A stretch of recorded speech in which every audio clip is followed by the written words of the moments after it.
Hello everyone, आज है 20 अप्रैल और आज इस वीडियो में हम बात करने जा रहे हैं आलोक इंडस्ट्रीज़ के बारे में। देखिए, आलोक इंडस्ट्रीज़ के नतीजे आ चुके हैं और नतीजे बहुत ही ख़राब है, जिसकी वजह से आज 6% की बड़ी गिरावट है।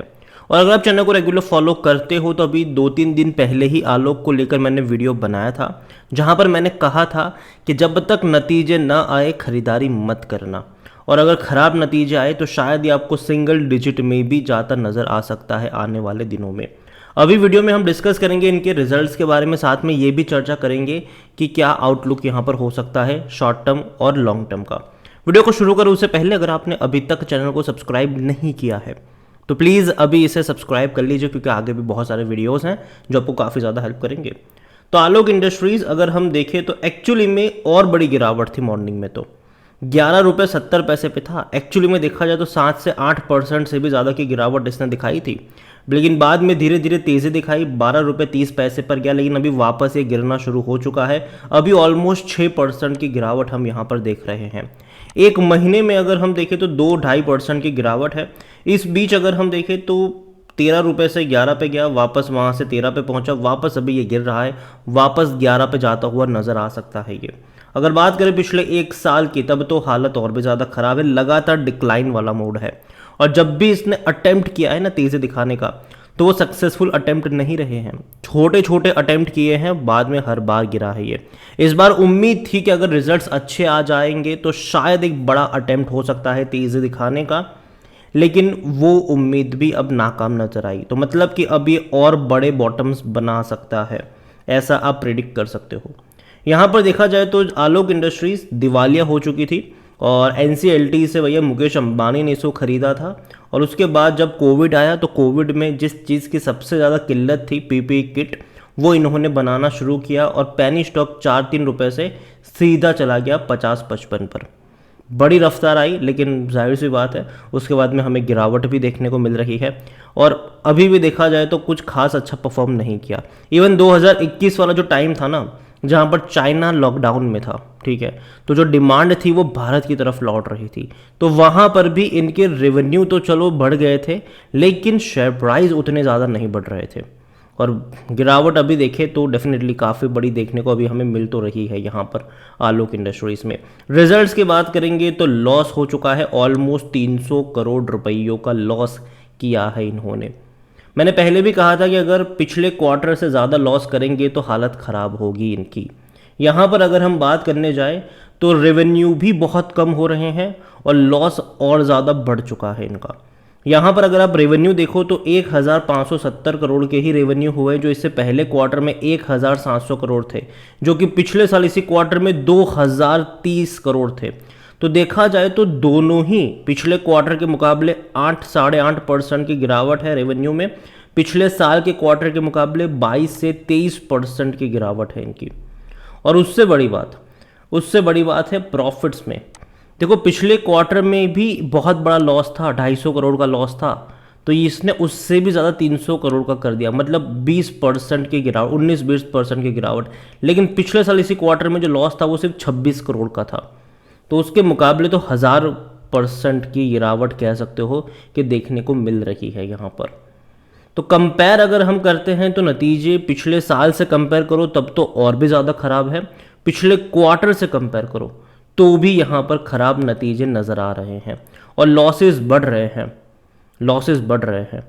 आप देखिए यहाँ पर पहले क्या था कि ईयर एंड मतलब फाइनेंशियल ईयर 2022 की अगर हम बात करने जाए पूरे साल का, तो यहाँ पर 208 करोड़ का लॉस था, वो बढ़ के 2023 में हो गया 880 करोड़ का लॉस हो गया।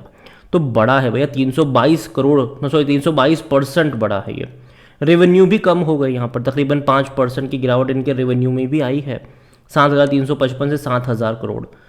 तो नतीजे किसी भी एंगल से पॉजिटिव तो लग नहीं रहे हैं। मतलब कि ये ग्राफ अगर अभी आप देखोगे क्वार्टर ऑन क्वार्टर का, तो 2130 करोड़, फिर 2000 करोड़, फिर 2000 करोड़, फिर 1700 करोड़, फिर 1700, और अभी मार्च की कैंडल आएगी 1570 करोड़, मतलब डिक्लाइन वाला। प्रॉफिट भी अगर आप देखोगे यहाँ पर तो लॉस ही थे हालांकि, लेकिन 9 लाख का लॉस था, फिर बढ़ के 26 पर आया, 26 करोड़ का लॉस हो गया, फिर 140 करोड़ का लॉस हो गया, फिर 190 करोड़, फिर 250 करोड़, अभी सीधा 300 करोड़। तो कैंडल्स बड़ी होती जा रही है यहाँ पर लॉसेस की, और ये एक सबसे बड़ा कंसर्न है कि नतीजे सही नहीं आ रहे हैं, और वो भी ऐसे वक्त में जहाँ पे एक्सपेक्टेड था कि अच्छे आने चाहिए क्योंकि डिमांड लौट रही थी भारत की तरफ, और अभी वहाँ पे श्रिंक आ रहा है और यहाँ पर पिटाई बहुत ज़्यादा हो रही है इस कंपनी की। और आज वॉल्यूम्स बहुत बड़ी क्वांटिटी में है, तकरीबन 95 लाख आलोक इंडस्ट्री में। बाजार अभी जस्ट खुला है और इतनी बड़ी क्वांटिटी में शेयर ऑलरेडी ट्रेड होना शुरू हो चुके हैं। जहाँ तक अगर हम बात करने जाए कंपनी में, तो कंपनी में according to money control user 10% लोग कह रहे कि बेचो और भाग जाओ, 80% लोग कह रहे खरीदारी करो, और 10% लोग कह रहे होल्ड करो। कंपनी में अगर आप देखोगे तो इनके डिविडेंड तो भूल ही जाओ कि पे करेगा, क्योंकि लॉस में है कंपनी। 2013 में पे करता था, जब से अंबानी ने खरीदा तब से कंपनी लॉस में ही है, तो डिविडेंड तो पे करेंगे नहीं। रेवेन्यू देखो अब तक बढ़ रहे थे इनके, ठीक है। 2022 में डेफिनेटली मैं कहूँगा कि जो डिमांड लौटी थी तो रेवेन्यू बढ़ना शुरू हो गए थे इनके भी, लेकिन अभी कम हो जाएंगे। अभी यहाँ पर जो 7,300 करोड़ देखने को मिल रहा है, इसकी जगह देखिए इनको मिलेगा 7,000 करोड़ 2023 में। अब प्रॉफिट की अगर हम बात करें तो जो 200 करोड़ का लॉस था वो सीधा अब 880 करोड़ का कैंडल देखने को मिल जाएगा। तो ये एक नेगेटिव साइन है। 2021 और 22 खराब रहा, 23 भी डेफिनेटली खराब रहा इनके लिए, और यही वजह भी है कि शेयर प्राइस अभी अगर आप देखोगे तो लगातार नीचे की तरफ जा रहा है। कंपनी में अगर हम नज़र करें तो सबसे पहले कोई भी एनालिस्ट खरीदारी करने की बात नहीं कर रहा है। अगर मैं बात करूँ शेयर होल्डिंग की, तो शेयर होल्डिंग में जो प्रमोटर के पास है वो 75% की होल्डिंग है, और हालांकि दिसंबर क्वार्टर की शेयर होल्डिंग पैटर्न है, अभी तक मार्च की आई नहीं है। जैसे ही आएगी डेफिनेटली हम उसके बारे में भी बात करेंगे। म्यूचुअल फंड डोमेस्टिक और एफआईज बहुत कम क्वांटिटी में है, 0.04% की छोटी सी होल्डिंग यहाँ पर म्यूचुअल फंड के पास देखने को मिल रही है। 0.39% है डोमेस्टिक इंस्टीट्यूशन के पास, 2.02% है एफआईज के पास। रिटेल और अदर्स की मिलाकर बनती है 22.56% की होल्डिंग, जिनमें से रिटेल इन्वेस्टर्स 16.66% की होल्डिंग लेकर बैठे हैं।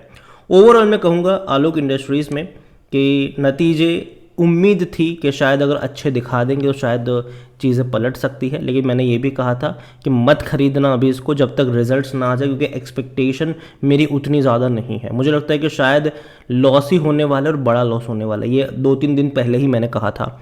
और आज अभी अगर आप देखो तो लॉस हुए हैं और बड़े लॉसेस देखने को मिले हैं, और जिसकी वजह से आज बड़ी गिरावट भी देखने को मिली है।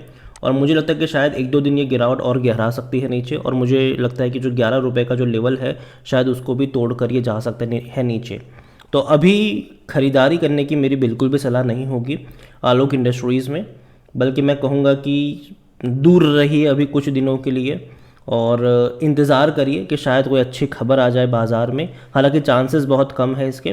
दूसरी बड़ी बात यहाँ पर यह है कि मुकेश अंबानी ने इसको NCLT से ख़रीदा था, तो कुछ लॉक इन पीरियड भी होता है कि इतने साल तक वो डिलिस्ट नहीं करवा सकते, और अभी लॉक इन पीरियड भी एंड हो रहा है, तो डेफिनेटली देखना होगा कि क्या होता है इसका, डिलिस्ट कंपनी करवाते हैं कि नहीं। लेकिन अगेन मैं कह दूँ जब भी ऐसा कुछ होगा हमें ऑलरेडी एडवांस में पता चल जाएगा, तो अभी उसके बारे में उतना ज़्यादा सोचने की ज़रूरत नहीं। काफ़ी लोग हैं अभी कहते हैं कि डिलिस्ट होगी, अगेन जब होगा ऑलरेडी सबको पता चल जाएगा तब, तो अभी सब पैनिक में आने की ज़रूरत नहीं है यहाँ पर।